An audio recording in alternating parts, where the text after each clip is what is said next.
Hello friends, जो हमारे तिपरा मोथा के वॉरियर्स हैं, हमारे तिपरासा लोग हैं।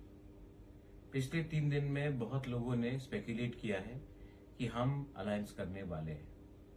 मैंने पहले भी कहा था और आज भी मैं कह रहा हूं कि जब तक हमें राइटिंग में गवर्नमेंट ऑफ इंडिया नहीं बोलेगा कि हमारा डिमांड को, कॉन्स्टिट्यूशनल सोल्यूशन को आप पूरा करेंगे, मैं अलायंस नहीं करूंगा।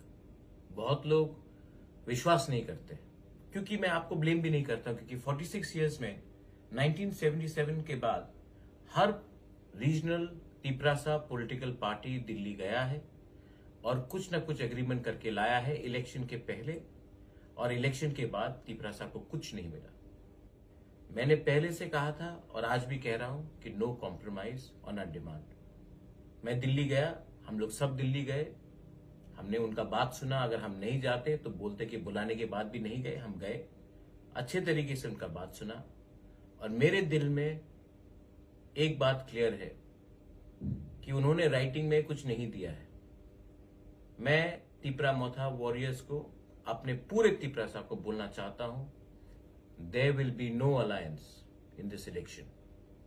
आज हम लोग अपना कैंडिडेट नाम डाल रहे हैं और ये बात पूरा क्लियर हो गया है। मीडिया मुझे फोन करके तंग ना करे, मैं अलायंस नहीं कर रहा हूं। मैं इस इलेक्शन में फाइट करूंगा और उनको हराने के लिए फाइट करूंगा जो हमारे डिमांड के खिलाफ है।